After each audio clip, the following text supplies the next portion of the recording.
Thank you for watching, liking, commenting, sharing, and subscribing right now.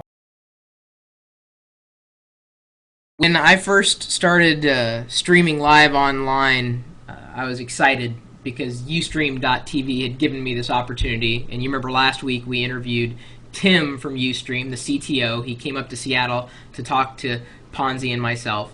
And those of you who were around in the very beginning remembered that I was streaming live from the Web 2.0 Expo down in San Francisco.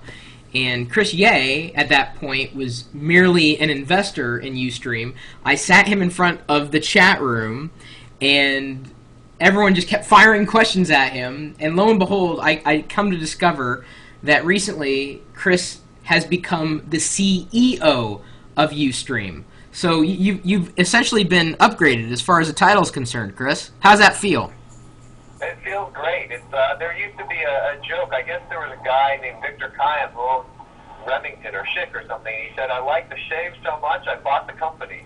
Well, in the case of Ustream, I like what I was seeing so much, I convinced those founders that they should bring me on board to run it.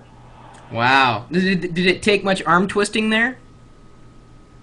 Well, I think that it's always difficult. You have Johnny and Brad and Gila and Adam, and the original founders there.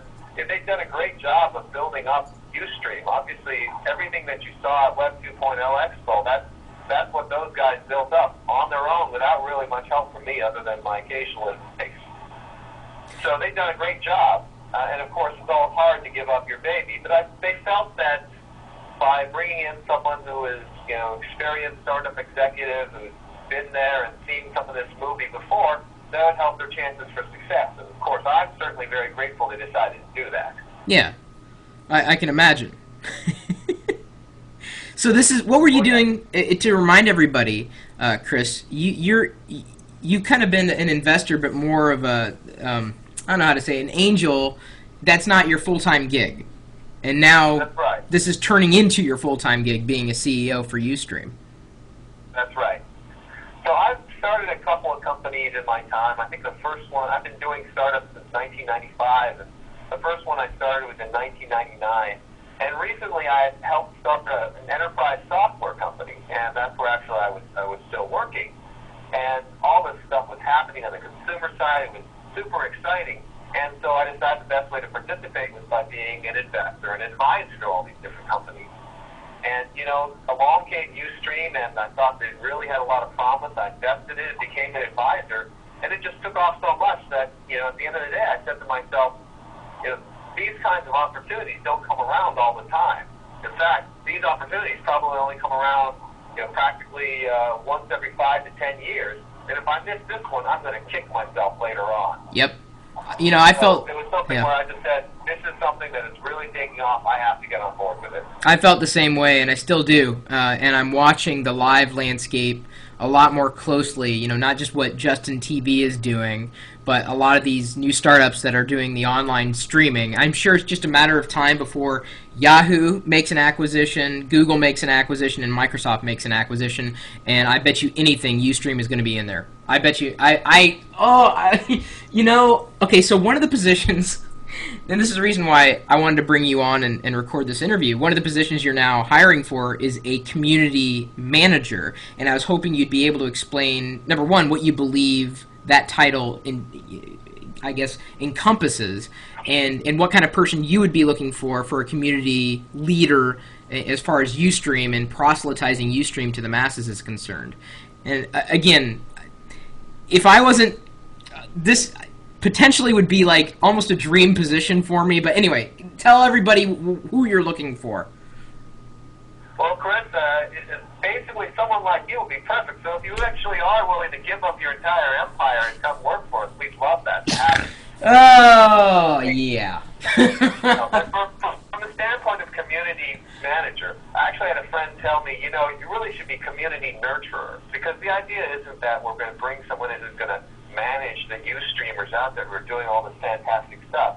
It's more like we want someone to come in and really nurture the usage of Ustream. I mean, there's so much exciting stuff that people are doing. Chris, obviously, you're doing cool stuff, but other people are doing all kinds of fascinating things.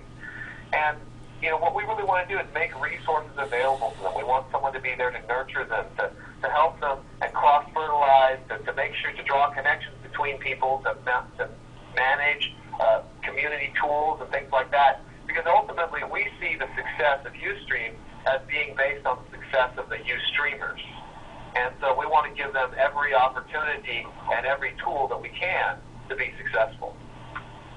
Now, a couple of people in the chat room are asking questions like, do you have to live in California?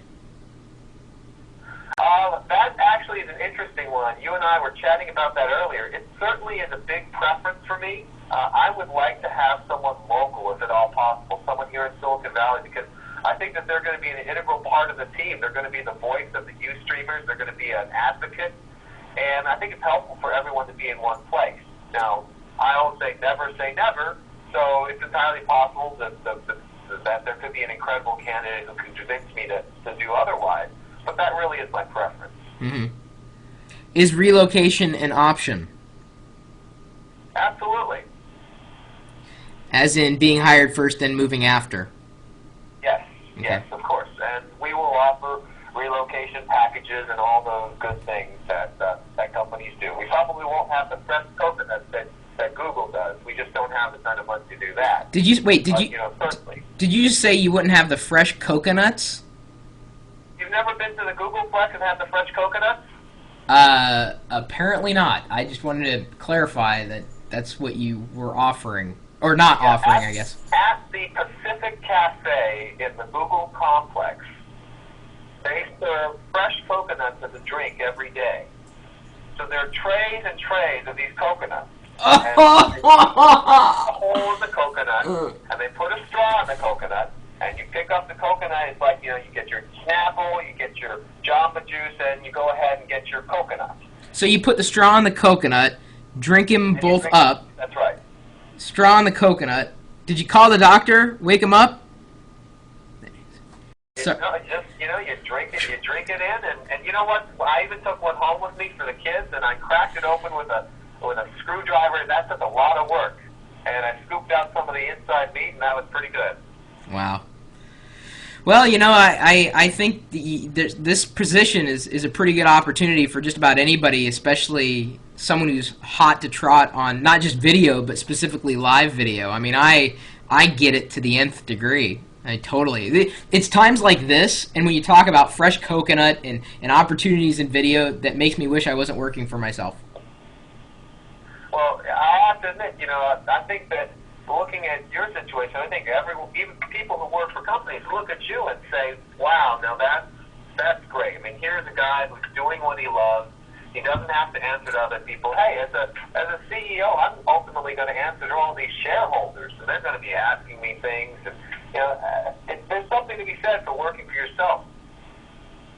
Yeah, but the closest they come to fresh coconut is the shredded junk that's already filled with sugar from the grocery store.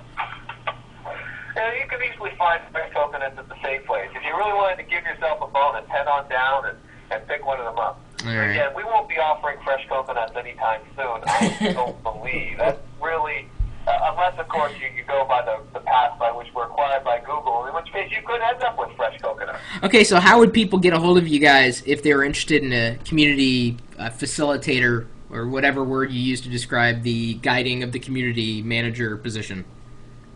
Sure. So I think that the best thing to do is to go ahead and email us. I believe that I actually set up an email address for this purpose a while back. It's recruiting at, what was it? Oh, I can't remember it offhand. You know what? Why don't we do this? Email my Ustream email address. It's chris.yeh@ustream.tv. Chris.yeh, that's CHRIS dot YEH at Ustream, USTREAM .tv. Yep. Very cool. Well, now I'm going to be watching and curious as to who you pick. Well, I'll be very curious as well. But I do think it is a really important job. I do think it's something where we really want to get someone in here who understands and who really can speak for the Ustream community. And and is going to try to do the right thing by them. Well, good luck. Thank you. We'll be watching with great interest.